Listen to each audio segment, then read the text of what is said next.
Hello बच्चों, let's see the question. The question is the complex showing a spin only magnetic moment of 2.82 for magneton is. So first of all, let's get understand the key concept that we have to discuss in this particular question. So key concept जो हमारा use होने जा रहा है इस question में वो use होने जा रहा है magnetic moment. Magnetic moment. So in this case यहाँ पे हमें मैग्नेटिक मोमेंट की वैल्यू दे रखी है जिसका फॉर्मूला होता है mu is equal to n into n plus two. यहाँ पर 2.82 हमें दे रखी है मैग्नेटिक मोमेंट की value is equal to n into n plus. ये हमारे पास आ रहा है. ठीक है, तो अब यहाँ पे हम जैसे एन पेड इलेक्ट्रॉन्स की वैल्यू निकालेंगे सो हमारे पास जो एन की वैल्यू है वो आ जाएगी 2. आप देख सकते हैं इसमें पुट करके यहाँ पे 2 आ जाएगा, यहाँ पे 2 आ जाएगा तो ये आ जाएगा 2√2 हमारे पास आ रहा है और √2 हमारे पास हो जाएगा. ये that is 2 into 1.4 that is 2.8. तो ये हमारे पास आ गई. मतलब हमें ऐसा कॉम्प्लेक्स चाहिए जिसमें दो अनपेड इलेक्ट्रॉन हो. तो let's see from first option. तो यहाँ पे NiCO दे रखा है तो निकल हमारे पास है और यहाँ पे कार्बन मोनोऑक्साइड है तो निकल हमारे पास इसकी ग्राउंड स्टेट कॉन्फ़िगरेशन होती है 3D8 4s0 सॉरी. तो यहाँ पे क्या होगा, यहाँ पे बिकॉज यहाँ पे क्या प्रेजेंट है, यहाँ पे स्ट्रॉन्ग फील्ड लिगेंड हमारे पास प्रेजेंट है. तो यहाँ पे 1 2 3 4 ये होगा 4s2 सॉरी 4s0 बोल. तो यहाँ पे 4s2 होता है.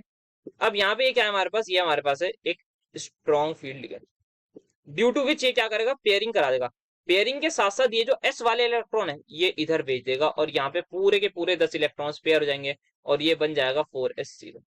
तो यहाँ पर क्या हुआ है, यहाँ पे सारे के सारे इधर भेज दिए गए अनपेड इलेक्ट्रॉन.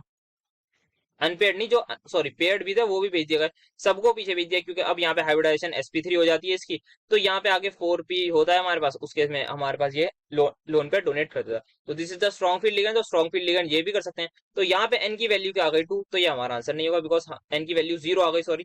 तो ये हमारा आंसर नहीं होगा बिकॉज हमें n की वैल्यू चाहिए 2. तो सबसे पहले ऑप्शन नंबर सी देखते हैं. तो सी ऑप्शन में अगेन हमारे पास NiPPH3 है. सो अगेन ये हमारे पास जो है ये एक पाई एक्सेप्टर लिगेंड होता है and it is also strong field ligand.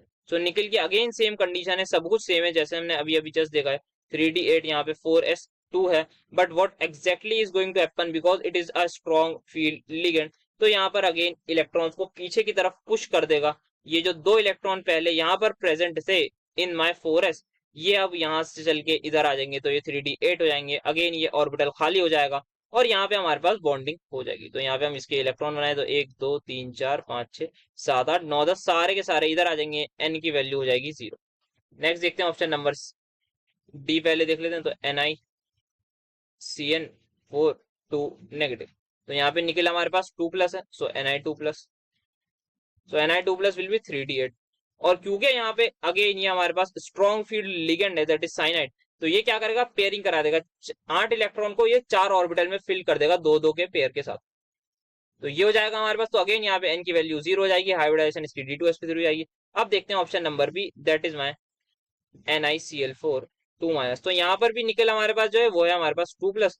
तो यहाँ पर भी हमारे पास क्या है 3D8 है. बट यहाँ पर जो लिगेंड है वो हमारे पास है WFL that is weak field.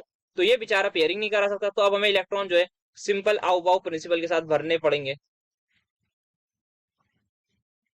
Not exactly आओ प्रिंसिपल. सो यहाँ पे हमें बेसिकली एक एक इलेक्ट्रॉन भर के देखना है. तो 1 2 3 4 5. तो 5 भर दिए, 6 7 8 9.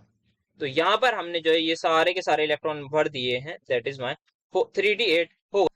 तो जैसा कि हमारे पास हुंड्स रूल कहता है कि हमारे पास सारे जो इलेक्ट्रॉन्स है वो हमारे पास पहले सिंगल सिंगल आते हैं उसके बाद पेयरिंग होंगी और यहाँ पे वीक फील्ड लिगेंड है तो वही हमारे पास हुंड्स रूल यहाँ पे फॉलो होगा. तो 1 2 3 4 5 6 7 8. तो यहाँ पे हम देख सकते हैं 2 अनपेड इलेक्ट्रॉन आ गए. अगर 2 अनपेड इलेक्ट्रॉन आ गए तो 2 अनपेड इलेक्ट्रॉन ही चाहिए थे. इसी का मैग्नेटिक मोमेंट आएगा हमारे पास 2.82 बोर मैग्नेटॉन. तो यहाँ पे हमें ये स्पीच मिल गई. यही वो कॉम्प्लेक्स है जिसकी हमें तलाश थी और यही हमारा आंसर भी हो जाएगा. So the final answer is going to be my option number B. Hope you understood it well. Best of luck.